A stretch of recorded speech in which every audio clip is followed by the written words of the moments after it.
Well, good afternoon to you on this Wednesday edition of First Alert Weather Extra. Look at our radars. Overall, fairly quiet right now in southwest Louisiana, but watching some showers and, yes, even a few thunderstorms. Starting to see some lightning popping up to our west, and not very far to the west either. This is out kind of west of the Jasper, Texas area, out just south of Lufkin, seeing some of these showers. That's out near the Woodville area. These are moving toward the east.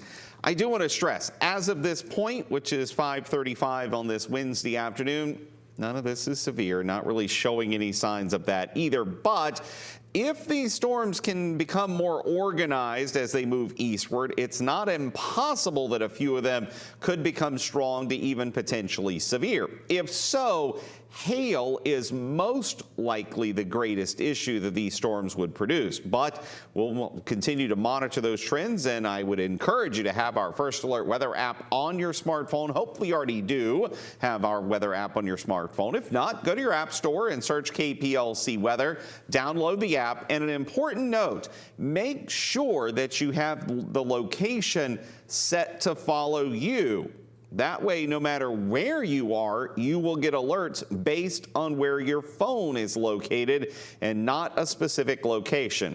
I will add that is usually the default setting anyway when you download the app. But sometimes, especially if you're looking up a forecast elsewhere, you might have set a specific location. Just go in and make sure that it is set to follow me. And I know you might be thinking, well, I live in, let's say, Leesville, for instance.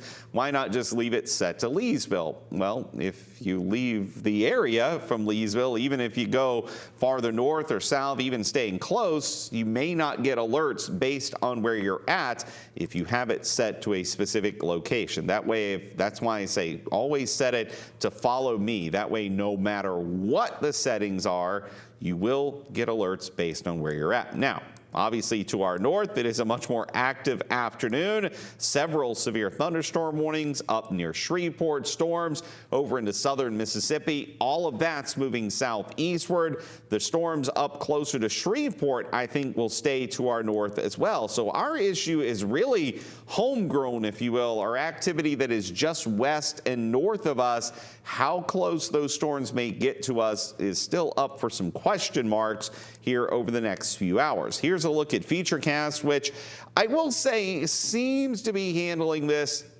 fairly well. It gets on track here pretty quick, though. Notice it does try to show some storms blossoming in the next hour or two, and then they move on to the east as we head into the evening hours. So if we're going to see something locally, and locally, I really mean Vernon, maybe Beauregard into Allen parishes, it's going to happen, I'd say, in the next 1 to 3 hours. After that, it looks like whatever goes on with these storms will likely begin to wind down.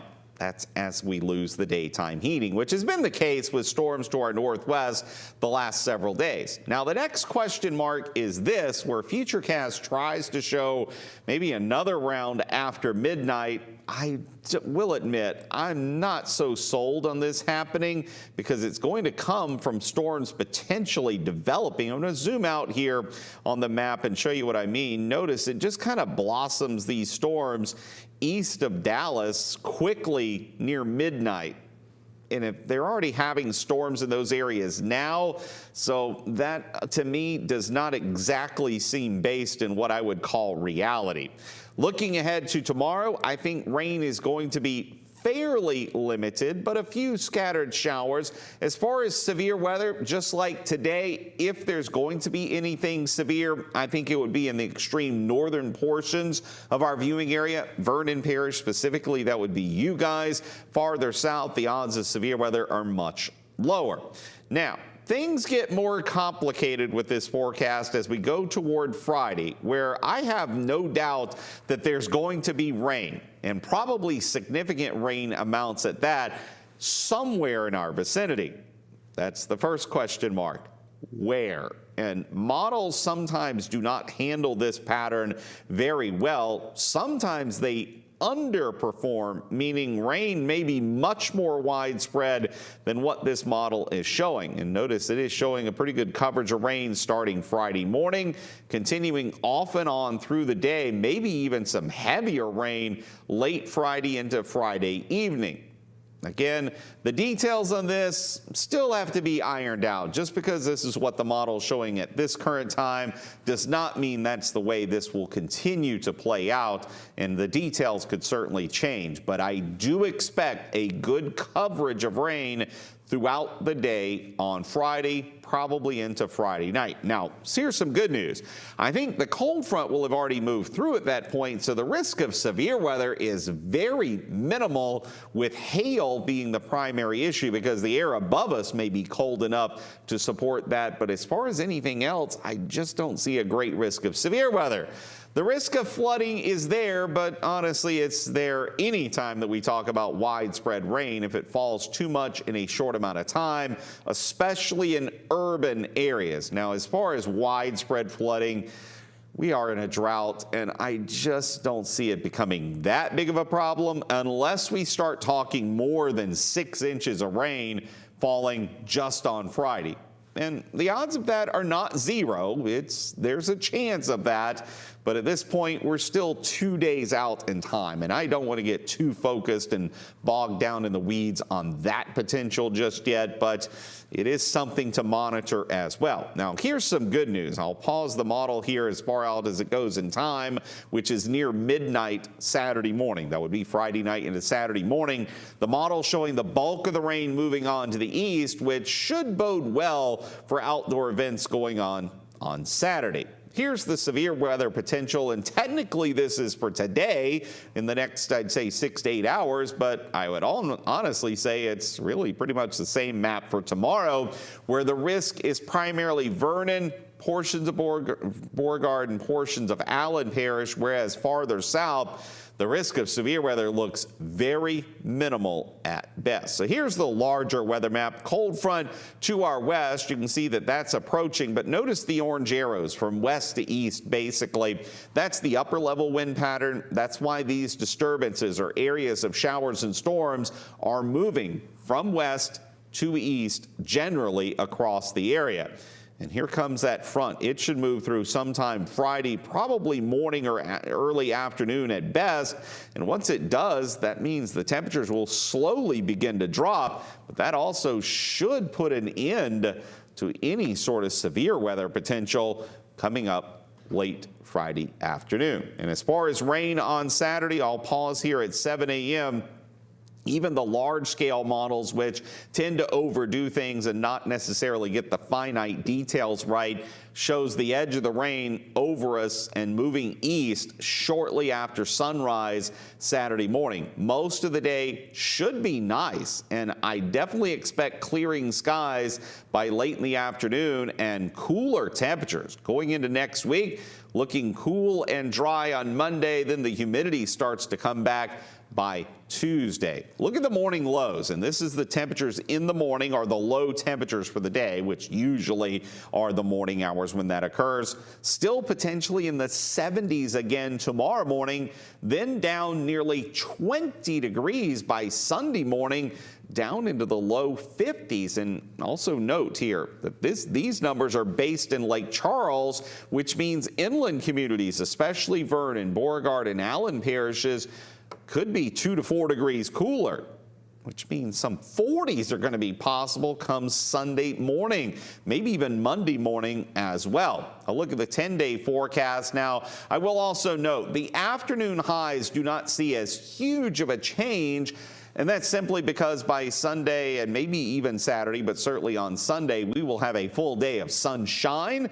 And this time of the year, we get more than 13 hours of sunlight. That still pushes temperatures up. Even if the air mass itself is cooler, it still warms up in the afternoon. So what does that mean if you got weekend plans? Well, it means that you should be just fine.